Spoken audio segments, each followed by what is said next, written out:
Hello, everyone. Hello, and welcome to Alta Live. My name is Beth Spotswood. I am Alta's digital editor, and I am coming to you live from the Santa Monica conference room of the Hilton in Pasadena, California, where CALIBA's Fall Fest is going on.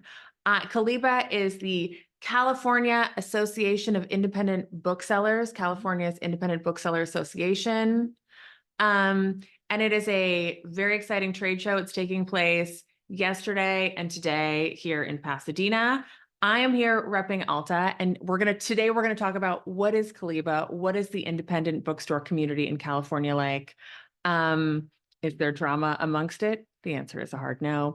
But I'm here with Melinda Power. She's the head book buyer at Bookshop Santa Cruz and the president of the board of CALIBA, and also Mary Williams. Mary's the general manager of Skylight Books and a member of the board of directors of CALIBA. She's previously worked as Skylight's events manager and as a freelance copy editor. We love copy editing here at Alta. Before I dive in with Melinda and Mary, if you are new to Alta, if you don't know us, Alta is an award-winning quarterly magazine focused on California and the West. You can find us in independent bookstores, or you can subscribe for $50 a year. We're fabulous. You get 4 big, beautiful issues. In fact, this one, your bookstores have not seen yet, but we'll be getting this weekend, thereabouts. This is our brand new Reckoning of the West issue. It is fabulous. If you like the work we do, if you want to support independent journalism, great events like this. We have a monthly California book club tomorrow evening. We will be welcoming Danzy Senna, talking about her book, Colored Television. Next month, This Boy's Life with Tobias Wolff. We've got a bunch of fun Litquake events coming up in the San Francisco Bay Area. Anyway, if you like the work we do, check out altaonline.com. Consider supporting us with a membership. There is a Q&A button at the bottom of the screen to ask questions about CALIBA, about independent bookstores, whatever you want. There's also a chat. Please pop in the chat where you're zooming in from, because it's always fun to see where our community is zooming in from. This interview will be recorded and posted to altaonline.com later this afternoon. We're also going to send you links to CALIBA, both of their bookstores, Skylight and Bookshop Santa Cruz, just in case you're in the neighborhood, pop in, say hi, buy a lot of books. And with that, I want to dive right in. First of all, thank you both so much for being here in the Santa Monica boardroom at the Pasadena Hilton on the official lunch break we're on CALIBA's lunch break, so none of us are getting the lunch that hopefully you didn't pay for. All right, what is CALIBA? Let's just start with the obvi.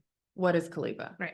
Well, CALIBA is the California Independent Booksellers Alliance, and it formed in 2020 when there were 2 regional trade associations of bookstores. There was a Northern California one, and there was a Southern California one. And I guess this is where the rumble happens, because there were 2 regions, and now we are one. We decided to merge in the fall of 2019. Perfect timing. And so then we have been a new all-state organization of independent booksellers since 2020. And what we do and what we are is a networking, a resource, an alliance of independent bookstores in California to potentially further our goals, make sure that we're all having the resources and the information that we need in the bookselling community. So as board members, well, first of all, just is CALIBA on the whole, and hi, Eagle Rock. Hi, Mary in Eagle Rock, Carrie in South Carolina, South Maryland, Santa Fe. Hi, everyone. Thank you so much for joining us. Sacramento, the Jersey Shore. I love the Jersey Shore. It's an amazing show and location. What is kind of the point of having independent bookstores have an alliance, like an episode of Survivor? What is the necessity of an alliance? Yeah, I think what we try to do is provide opportunities for bookstores to network with each other and learn tips from each other, but then also to speak as one voice as California booksellers. So if one of us goes to one publisher and says, hey, we have an issue with shipping, that's great. But if all of us come together as California and say something to all the publishers as CALIBA, that carries more weight. And then we can also put together these great big events like today's trade show, where publishers will fly out to see us, which in California is not that common, and provide opportunities as a group that each of us as individuals wouldn't be able to get for ourselves. I mean, the other unspoken thing is that independent bookstores they're a special way that people can buy books. But there are also other ways that people can buy books that may or may not have economic advantages to your, your neighborhood bookstore. And so another thing that we can do together is have more clout against other purveyors of books that may start with A. The Voldemort of booksellers. I think we know who we're talking about. I'm embarrassed to tell you I use it to get toilet paper delivered, but no more. All right. So what special challenge, you mentioned that it is a challenge for booksellers or publishers to, I don't know, there's shipping challenges with coming to the West. What are there specific challenges that Western or California independent booksellers face that a New York bookseller might not face? Well, New York booksellers have an advantage in that all the publisher offices are in New York, or almost all, many of the publisher offices are in New York. And so they have those in-person connections with editors and publicity teams that we just don't get out in California. We're just too far away. Also, almost all the warehouses of books are on the East Coast too. So it takes longer to get things. And sometimes publishers don't really understand the market, but we're a huge market for books in California. We sell a lot of books out here. What's to understand about why is the California market so different? We're the biggest state in the country, and we have a lot of really vibrant independent bookstores throughout the state. I mean, more than most people think, and in more communities than most people expect. And so, we sort of stand here on the West Coast as CALIBA and wave our hands and say, look at all the good work that we're doing. Please come and see us. And also please get us books in faster than 2 weeks. Is 2 weeks a long time to wait for your book shipment? Yes. So like what? Okay. What about, are there CALIBA versions in what about in Kansas? What about in, Tennessee? Yeah. I mean, there are trade associations of independent bookstores throughout the country. There's 5 regionals. There's a handful. We're the best one. We're the newest one. That's interesting that California is the newest one. Well, we are in the sense that because we merged in 2020. So we really were, and that actually speaks to the strength of California bookselling, is that we actually had 2 separate regionals in just California alone. We have the Northern California Independent Booksellers, and we have the Southern California. And that in itself, for a very long time, stood quite successfully and had their own communities.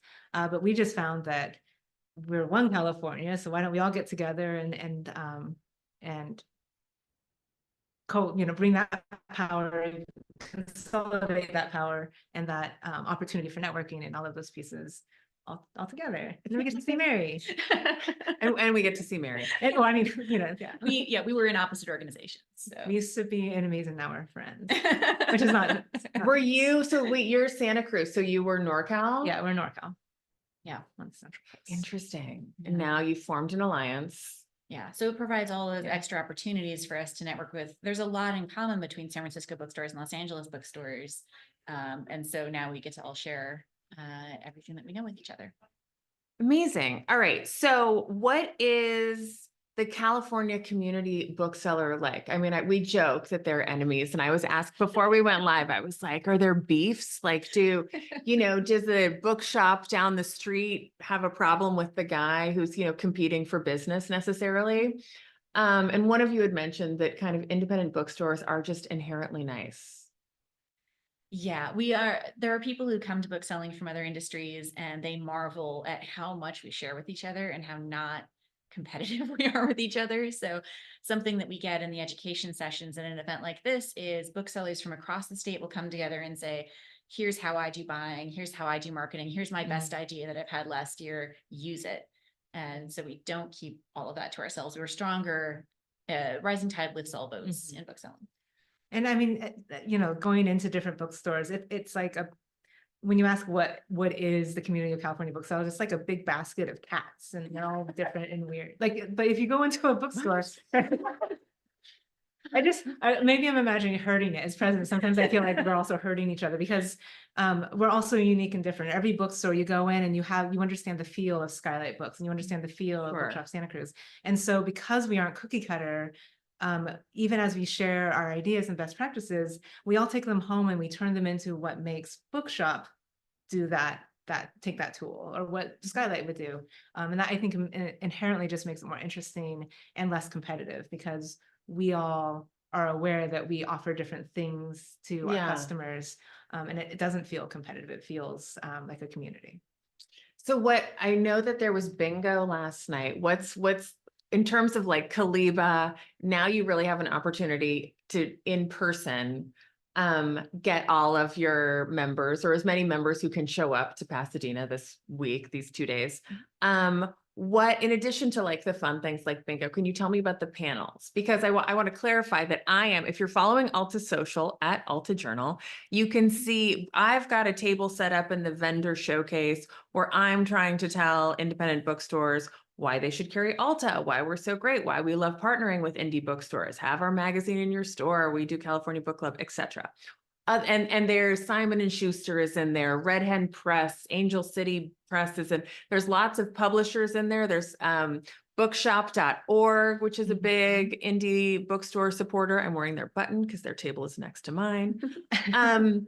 But in addition to kind of those sorts of things that are happening, can you tell me about the panels that are going on for your members? Yeah, I mean, we have education sessions, panels where we're talking about marketing ideas, how to take your general social media posts and the things you do and elevate it into the next step to get your broadcast your store out there to more. There was a co-op panel, which is going a little bit too deep into the weeds. What's the co-op panel? Co-op is an arrangement with publishers where they will essentially give you money to help promote particular titles, or like if you're doing an author event, they will help with publicity for what you're doing and things like that. But similar to the whole herding of cats in independent book selling, every publisher also has a different co-op policy. And so this was I think hopefully a very useful session for a lot of people, because this is money that the booksellers can utilize, but they have to know how to claim it. And it's different for every publisher. So that type of panel, I think, is what we want to offer to our membership, so that those who are just getting into it, or who are like threw their hands up in the air about co-op a while ago but want to re-enter it, can know how to start. So it's really just like how to better your business or be more successful. Now, I also heard from someone I was chatting with, there's a romance panel. I mean, it's not all how to make money. What is the romance panel? Well, yeah, so we also have so many great authors who are coming to our trade show and have been sent by their publishers. So in addition to cash flow and marketing, there's also author talks. So new authors we've never heard from before, established authors that we're all excited to meet. So it really is an exciting couple of days. And often California authors are here too as well. So it's exciting to meet the other arm of the community that we're all trying to support, you know.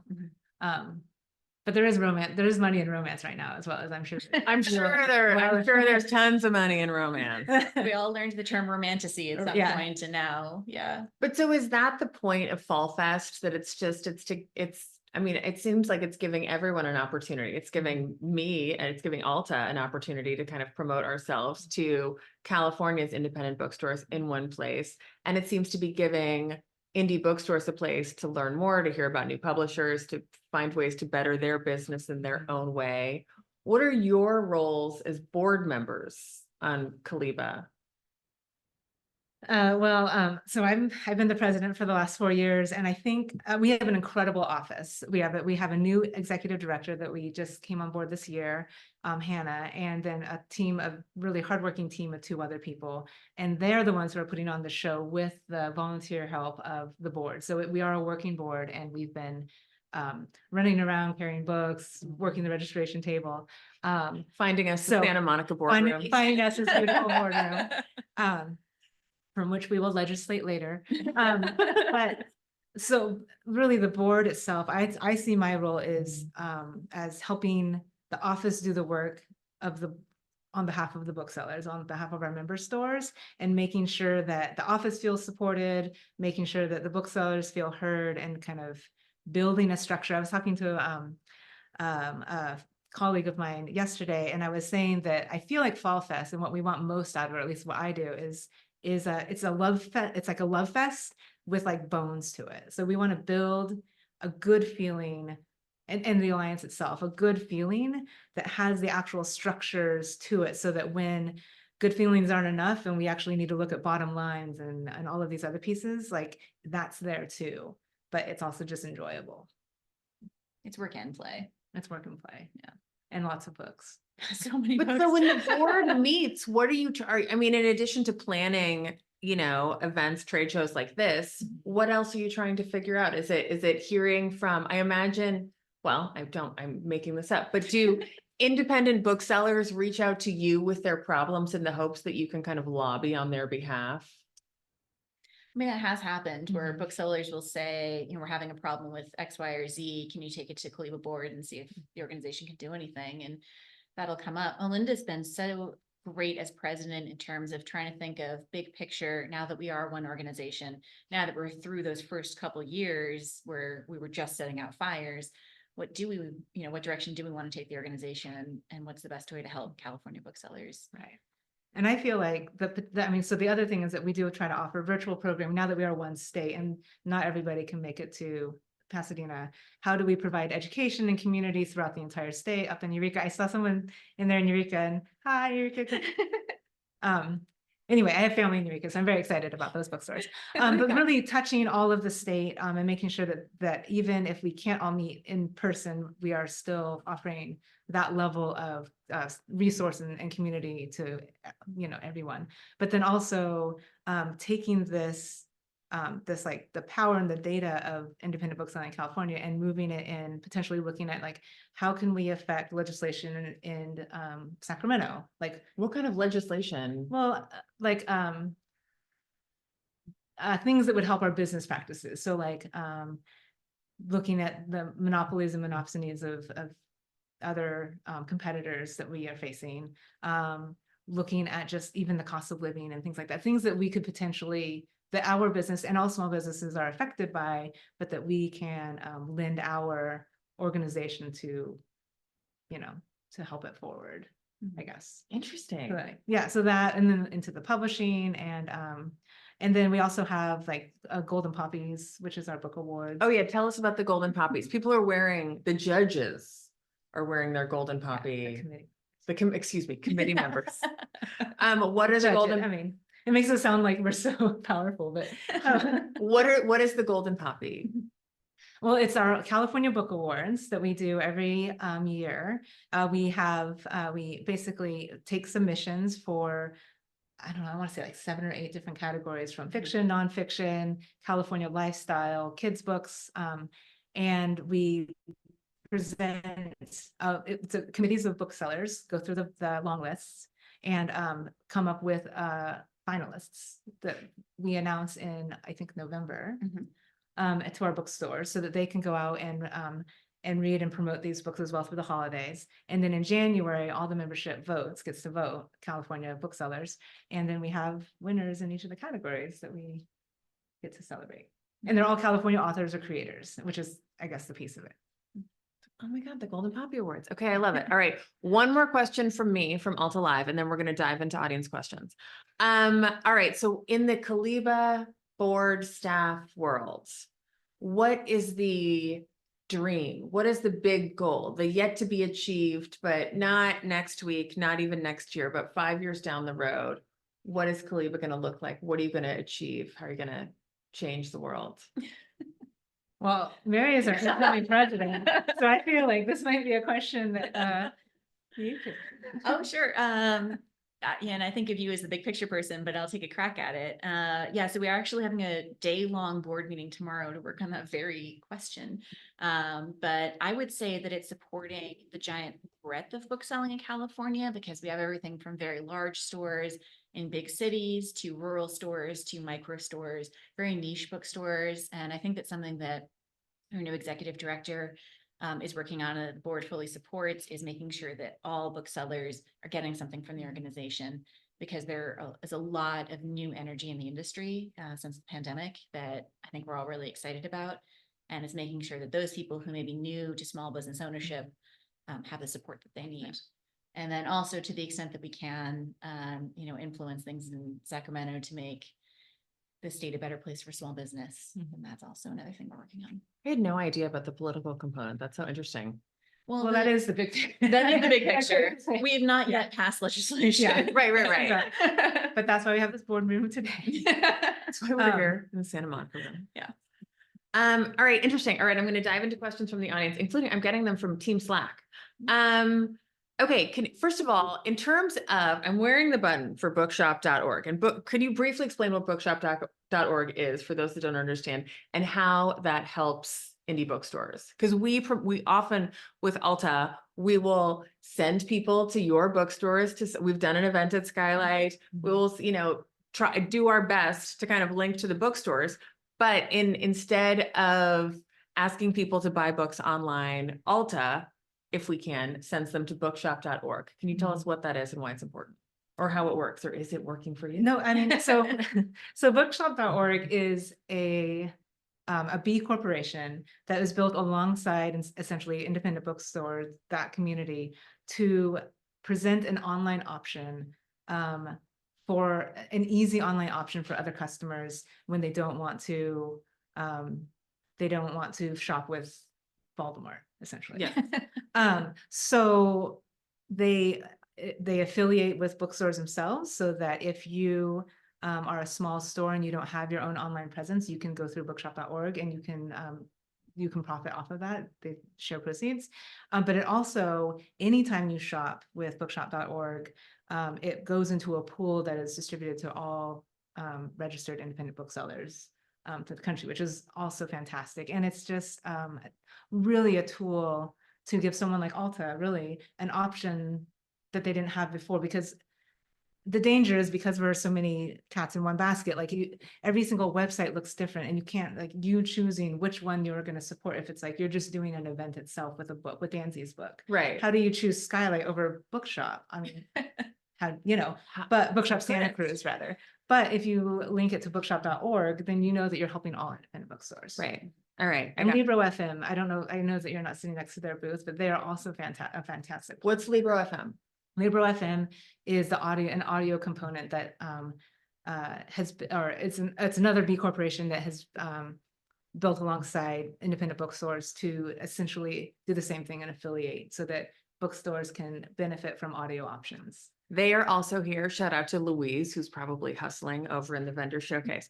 All right, more questions. Is it possible to have two CALIBA events, one in SoCal and one in NorCal, maybe not in the same year? I know the answer to this, but I would like to. We do have shows in NorCal and Southern California. So we do spring meetings in both locations each year, and then the big annual trade show does switch from north to south. So last year was in Last year San in Francisco. South San Francisco. All right. What's the most popular in-store event other than author readings? First, part one.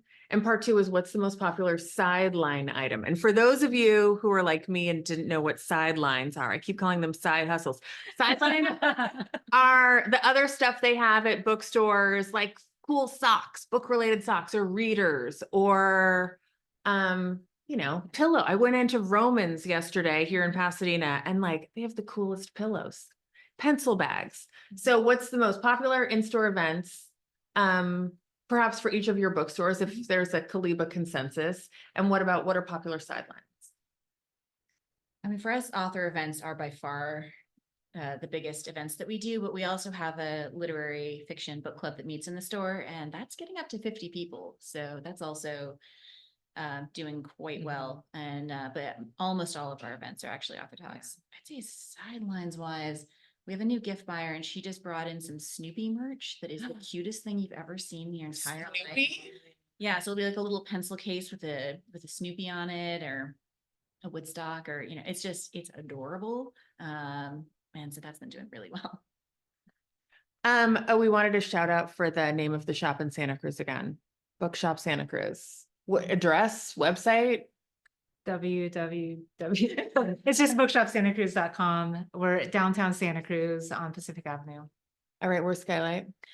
We are in the Los Feliz neighborhood of Los Angeles, skylightbooks.com. All right, we've more questions. Oh, well, okay, so what the question really was though, after author signings though, what are the most popular events? I mean, I'm trying to pitch Alta to do one of my dream items that, one of the big ideas that may or may not ever come together is like, what about doing a California history trivia night or a California literary trivia night in a California bookstore or a West Coast or whatever? Are there other events other than author signings that are cool? I mean, I do think similar to Mary that the author events are the crux of what we tend to do, but bookstores are a community gathering place, right? So sometimes we will do things that are like we're doing a banned book event coming up because of Banned Book Week and the importance of that. Or there is, nationally speaking, there is Independent Bookstore Day that happens the last Saturday of April every year. It started out as California Bookstore Day. Oh, really? It did, yep. In 2014, it started out as California, but now we've gone national. So that's a really fun event because there often aren't authors there, but it's just bringing in the book selling community or the book buying community and all of our friends to just celebrate being in a bookstore and buying books. And then and there's a romance. I don't know if you guys do Bookstore Romance Day, but that's another one that's kind of growing, and it's a romance. and it's once again authorless, but it's pinpointing communities and giving them a place to be to buy books together and talk about books and just be nerdy. And Independent Bookstore Day, just to clarify, it's the last Saturday of April. Currently, yeah. And a lot, oh, you want to change it? Oh, no. Okay. And you can do, Alta is pitching, actually, we might do it, but there can be special indie bookstore merch only, like certain kind of book related things that are only available at participating indie bookstores that day. Yeah. Or people do maps. You can do like a walk around. I know one of our, a favorite bookshop of ours in San Francisco, Bookshop West Portal, had like a petting zoo last year with the llamas were very popular. They had a fire truck. I mean, they pulled out all the stops. But people do really fun events to kind of pack the house and obviously sell books. Are you guys involved at all with Indie Bookstore Day? I know they're a different company. Not anymore. So the American Booksellers Association, when it went national, they took over the administration of it. But it did start with Northern California booksellers, who then shared it with Southern California. Yeah. And then from there it became nationwide. Amazing. All right, let me see if I got any others down here. Oh, speaking of romance, my husband and I will go to a bookstore to hang out as one of our date nights. I mean, bookstores are, I think, Melinda, you mentioned, like a community gathering place. Are there, and I mean, keep it, I don't know, you don't have to tell us everything. Well, can I say one thing about Bookshop Santa Cruz that is fun, is in our history, and I wasn't there at the time, but there used to be a water bed in the middle of the store. So I'm imagining that some date nights happened there, but it was kept PG.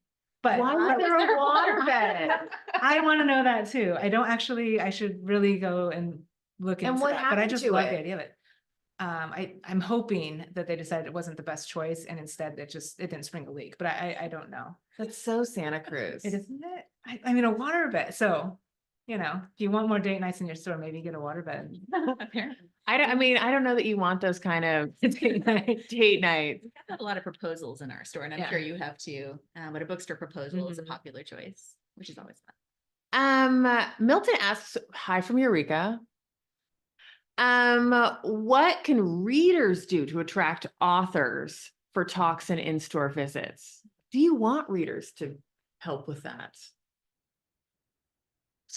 I mean, I would say that we love engaging with our community, right? Sure. And so we want that feedback, but that, we have an events team, and it's a very, there's a lot of moving pieces there. So even though we know that there's love for an author, does not mean that there's suddenly a response that we can make happen. But I think the community engagement is always important.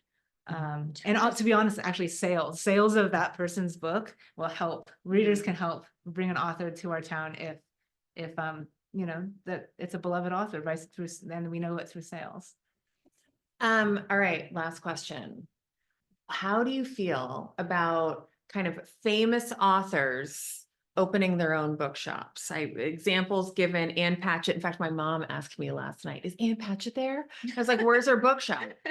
She's like, Tennessee. It's like, then no, this is CALIBA. Lauren Groff is another example. How do you feel about kind of famous authors taking on the kind of an indie bookshop by themselves? Part one of the question. And part two, is there a dream author that should be opening up a bookshop? If you can, they're probably watching. You can pitch them right now. My Who would it dream be? author was Lauren Groff, actually. So she did it. She's one of my favorite writers and an amazing person. And I'm excited about that. I think it's great. Also, we're very lucky because these authors have opened really excellent bookstores. So, so they're definitely not tourists. They're really learning the business and opening exceptional stores. Yeah. Where there are gaps in the industry. What author should open a bookstore? You meet so many of them coming through. Who could pull it off? Who could really nail having their own bookstore? I mean, Dave Eggers, but does he need another thing to do? Who else? I don't know, maybe Barbara Kingsolver. I bet she could do it. Oh, yeah. They're great. I mean, but yeah, like Louise Erdrich has a bookstore. I mean, there's a lot, there's a long history of that, actually. Yeah. There's newer ones, but there are a lot of great bookstores. All right. And readers, I assume that for those of us that don't work in independent bookstores, the best thing we can do to support independent bookstores is to Shop at them. Yeah. buy everything there, including sidelines, presumably. Including sidelines. The sidelines at Romans, I was shocked. It is amazing shopping outside of the great books and everything. Sidelines are really fun. They're really well curated. It seems like for kind of a independent bookstore shopper is a clever, smart person. So the stuff there seems, I don't know, geared towards that, I guess. Yeah. Do you have a favorite sideline? Do I have a favorite sideline? What's your favorite sideline at Bookshop Santa Cruz? I don't know. I mean, I feel like I'm always getting caught by something. I am a journal hoarder of sorts. And so I have like journals that I use on the daily, which is like Moleskine or Leuchtturm. But then there's also like the pretty ones that I'm going to save for a special day type of thing, you know, and then they never get open, but they just sit there like longingly. Probably that type of thing. Okay. What about you? The Mary? stationery really gets me. Yeah. Oh, Yeah. The stationery supplies. I just can't get enough of it. so stickers. There's so many stickers. Everyone has stickers now. Yeah, we sell a lot of We sell a lot. stickers. And I also love the cards, the greeting Yeah. cards. I'm always, whenever our sidelines buyer is receiving, I'm always snooping around and poking through all of her things. Yeah, I love them all. Well, I love independent bookstores. I'm so grateful to CALIBA for welcoming Alta to this event, to Fall Fest, and to both of you for taking your lunch break to talk to us. We're so grateful. And I can see why you're so great at your jobs. You're so fun to talk to. And I bet you have the best book recommendations ever, which I will get when we are offline. Folks, thank you so much for joining us. This interview has been recorded. It will be posted to altaonline.com later today. Please share it with all of your friends and book lovers. Oh, hi, Linnell George, fabulous author Linnell George, who tuned in. And we will see you next week, 12:30 Wednesday, every Wednesday here at Alta Live. See you later. Take care. Thank you. Yeah, thank you so much. Bye. Then I turn it